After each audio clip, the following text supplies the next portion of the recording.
ya. Nah, kalau P yang ini seperti apa? Jadi antara ini dan ini sama atau tidak?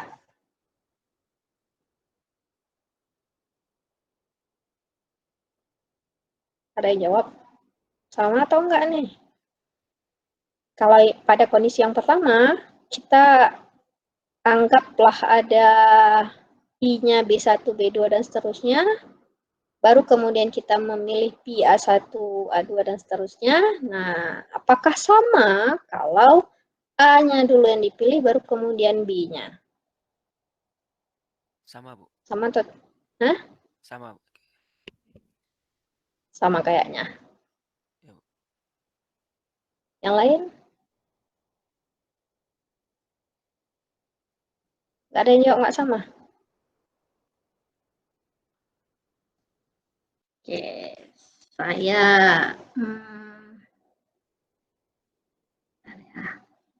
misal di sini kolomnya A, B, C, D, E. Supaya nggak panjang-panjang kali, jadi saya beri nama kolomnya ini A, B, C, D, E saja. Nah, kita coba buktikan ya, kita coba buktikan. Nah, kalau misalnya seperti itu, kalau P B1, B2, dan seterusnya dari kolom R, kemudian baru kita pilih P A1, A2 hingga AM. Nah, apakah sama jika kita balik? Ya. Nah, jadi kita coba tes seperti ini. P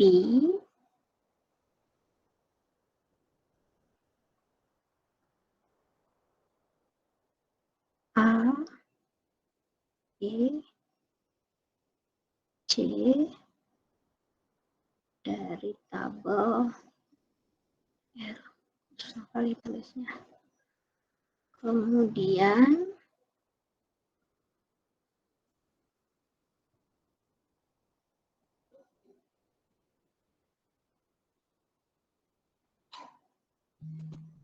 nah, oke, ya, ini kan.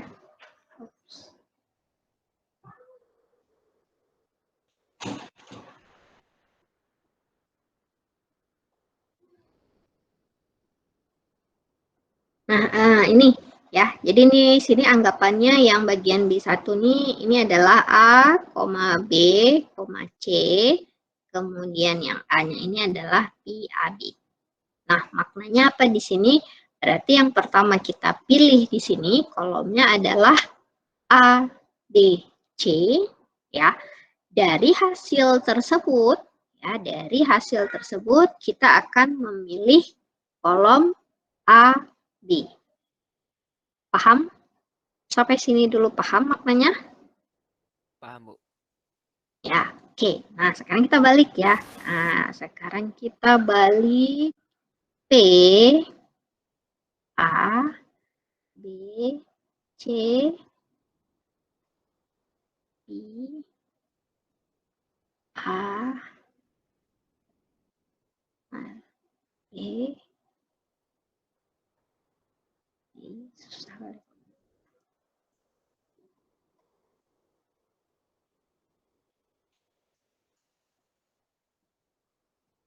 Jadi nggak responsif begini. Oke. Nah, sekarang yang keduanya kita balikkan. Jadi PAB dari relasi R, kemudian barulah kita memilih PABC. Sama atau enggak?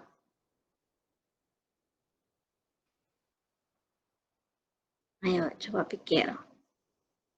PAB dari relasi R, di sini kita maknanya ingin memilih kolom apa saja?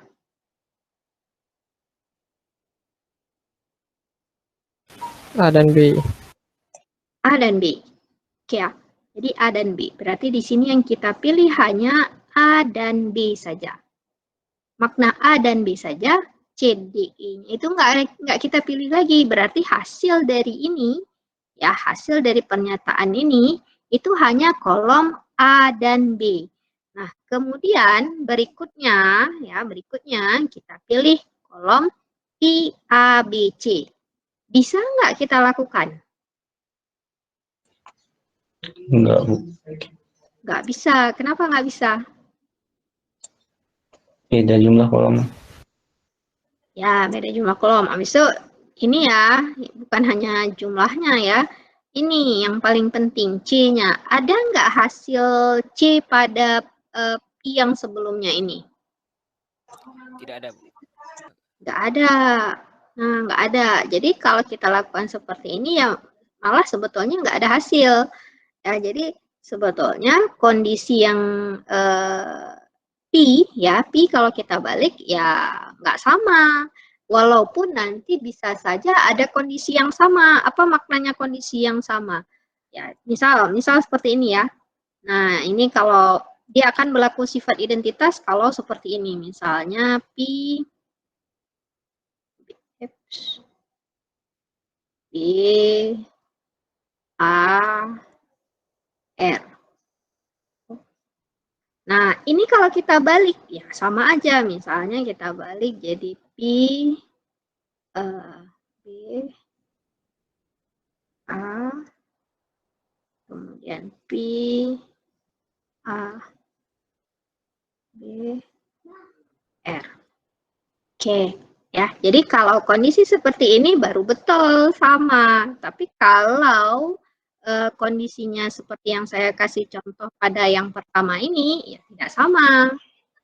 Paham ya? Oke, paham? Paham, Bu. Oke, nah sekarang yang ketiga nih, sama atau enggak?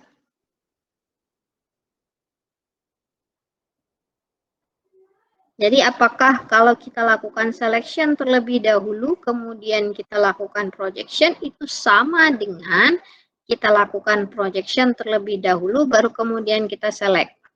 Sama enggak?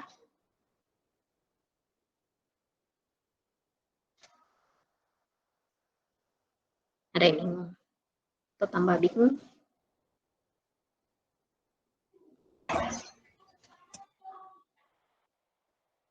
Ada jawaban? Sama atau enggak?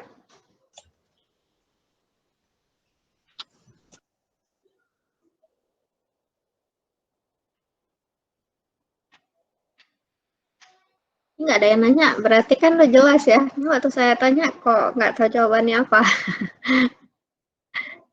Sama atau enggak? Sama, Bu. Sama? Sama, Bu. Ada yang jawab? Ah, sama semuanya. Ada yang jawab nggak sama? Nggak sama, Bu. Sepertinya, Bu. Sama ya. Karena Nah, di dalam kurung itu ada ini, ada yang projection, ya, yang di luar kurungnya ada selection.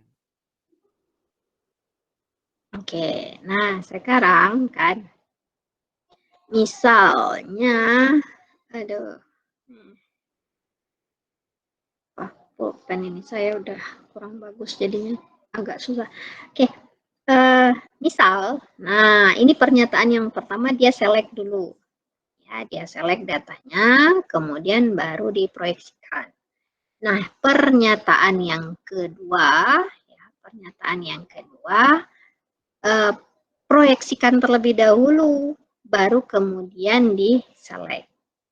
Nah, ini ya akan sama jika syarat yang digunakan pada C-nya ini adalah juga data yang dipilih pada proyeksinya.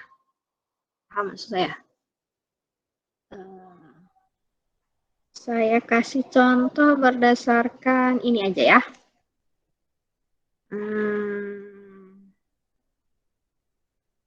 Oke. Nah, kalau yang ini kalau kita balik misalnya, ya kita balik berarti P tutor, paham nggak? Ini kan kalau ini kan dia lakukan selection dulu ya. Sigma name blocks berarti kita pilih data ya yang nama studentnya ini adalah blocks kan, jadi yang terpilih adalah yang S4 ini ya kan, yang terpilih ada S4. Baru kemudian dari data yang terpilih yang S4, jadi semua data ini akan dipilih ya, karena selection itu dia akan memilih baris. Nah, dari baris yang terpilih tadi, barulah kita melakukan proyeksi tutor. Nah, ternyata yang kita perlukan hanya tutornya saja, maka akhirnya yang yang terpilih, yang hasil akhirnya itu adalah tutornya adalah Google. Ya, nah sekarang kalau kita balik, nah name-nya itu blocks, aduh susahnya nulis lagi. Ya, kemudian dalamnya adalah P-tutor. Nah, dari tabel student. Saya tulis S saja ya. Nah, gimana nih? Bisa nggak kita lakukan? Pertanyaannya bisa atau tidak kita lakukan? P-tutor maknanya apa?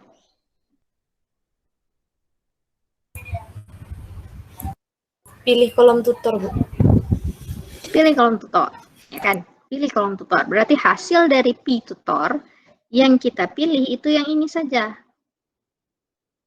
Paham? Ya, P-tutor. Nah, kemudian ini hasilnya. Jadi P-tutor itu hasilnya yang mana? Ini saja. Nah, kemudian baru berikutnya kita select ya sigma name sama dengan blocks. Bisa nggak kita lakukan? Enggak, Enggak. Kenapa nggak bisa? karena dia cuman ada tutornya aja di sana. Ya, itu maksud saya ya. Nah, kenapa? Karena kan ini bersarang. Makna bersarang kan yang paling dalam dulu yang akan dilakukan. Jadi hasil yang paling dalam ini hanya kolom tutor saja. Nah, kemudian yang di luarnya ya, yang di luarnya itu kita malah memilih kolom name. Jadi name sama dengan blocks. Nah, nggak bisa. Kenapa? Karena hanya ada satu data di sini, hanya ada data tutornya saja. Jadi data name-nya itu nggak ada. Kecuali apa? Misalnya, P di dalamnya ini adalah P tutor, name. Oke, itu nggak ada masalah. Kenapa nggak ada masalah? Karena syaratnya itu, ya syarat yang diberikan itu ternyata ada pada kolom projection yang dipilih. Nah, oke, itu nggak ada masalah. Nah, ternyata di sini karena yang dipilih hanya tutornya saja, berikutnya kita select name sama dengan blocks, nggak bisa. Ya, karena hanya ada data tutor saja. Ya. Jadi, kesimpulan kita apa tadi? Sama atau tidak? Mana tadi? Nah, ini dia. Sama atau enggak nih? Tadi pada bilang sama semuanya kan? Tidak. Kalau lihat sekilas kesannya sama ya. Enggak ya. Ya, walaupun nanti akan ada kondisi yang sama. Nah, kondisi yang sama seperti apa? Ya, ada kondisinya. Misalnya data kolom saat proyeksinya itu ya yang dipilih itu datanya juga akan ada pada kolom selection-nya. Nah, kalau seperti itu sama. Tapi kalau antara yang diproyeksikan dengan yang diseleksikan, kolomnya ini tidak matching, ya makna tidak matching, ya berarti nggak sama, nggak ada datanya, ya berarti nggak bisa. Ya, jadi kondisi seperti ini hanya tidak berlaku secara universal. Jadi pada kasus tertentu mungkin bisa sama, tapi pada kasus yang lain itu tidak sama. Ya. Oke, berikutnya.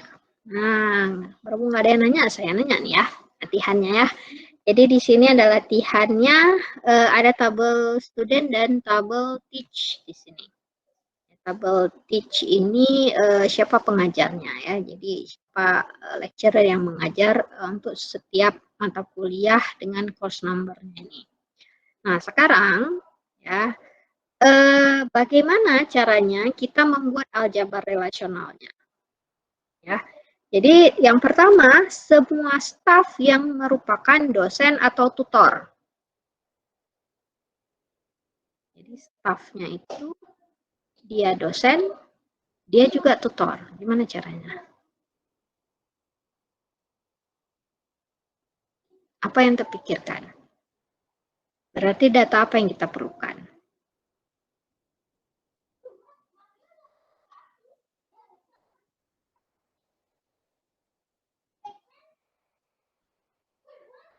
Pakai operator apa? Apakah operator set, apa operator rename, atau operator Oh, operator rename dulu, Bu. Rename. operator rename. Oke, sesudah di rename apa? Apanya yang di rename nih? Student sama teach-nya, Bu. Kita Student sama teach-nya. Pokoknya kolomnya yang di rename. kolom-kolomnya. Kolomnya, kolom tutor. Ya, bisa kita pilih salah satu aja yang di rename ataupun kedua-duanya kita rename menjadi nama yang sama, boleh, silahkan. Ya, misalnya tutor di rename menjadi dosen, lecturer di rename menjadi dosen, silahkan. Atau misalnya lecturer-nya di rename menjadi tutor, silahkan, nggak ada masalah. Ya. Jadi pertama rename, kemudian sudah di rename apa? Tahu ya di sini ya. Staff yang merupakan dosen atau tutor. Jadi kalau udah dibilang dosen atau tutor itu gimana? Gabung ya. Gabung. Nah, kalau gabungan kita pakai apa? Union, Bu. Union. Jadi kira-kira kayak gimana ininya? Panjang nih. Apa namanya? Aljabarnya agak lumayan panjang nih sebetulnya. Tapi tadi udah ada yang menjawab udah lumayan udah betul ya. Jadi kita rename aja lah terlebih dahulu. Ya, rename. Rename apa ya ininya ya? Row ya. Ya Bu, row. Row. Gini ya. Jadi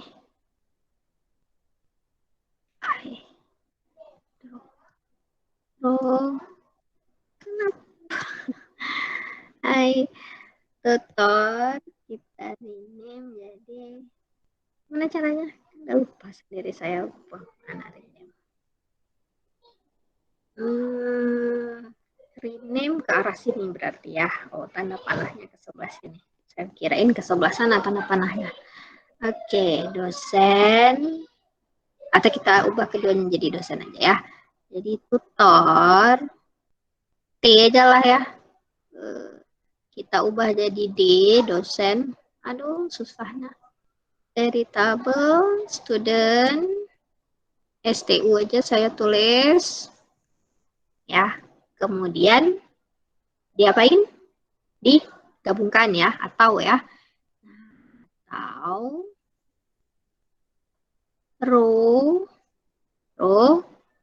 lecturer, saya tulis saja.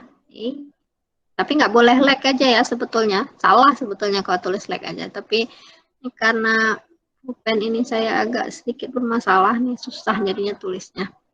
Jadi sini saya rename menjadi D. Nah, dari tabel teach.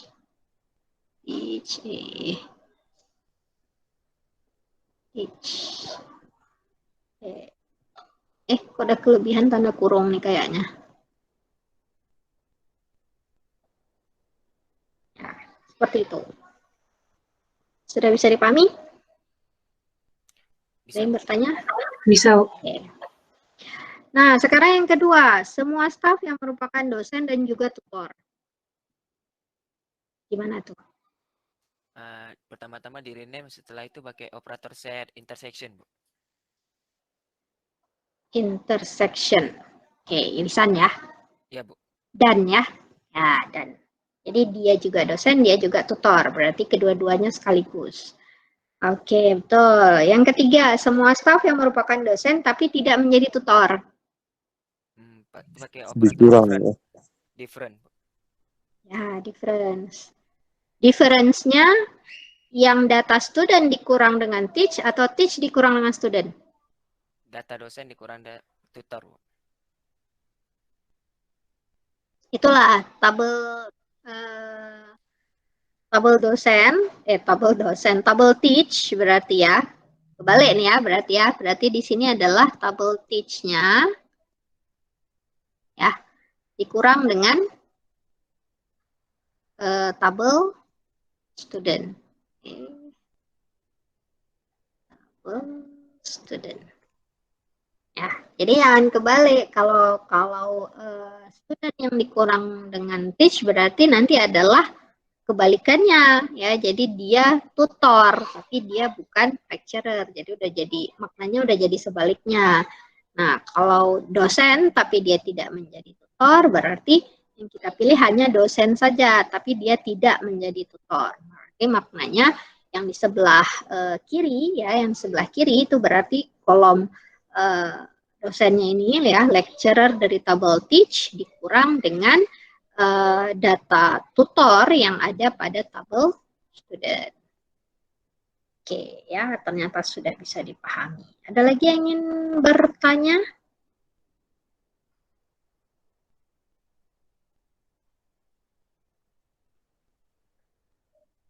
Ada?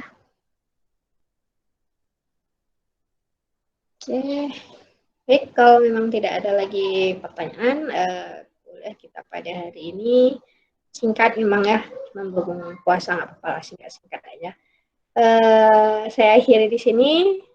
Insya Allah minggu depan kita ketemu kembali. Assalamualaikum warahmatullahi wabarakatuh. Waalaikumsalam warahmatullahi wabarakatuh. Terima kasih, Bu. Terima kasih, Bu. Ya.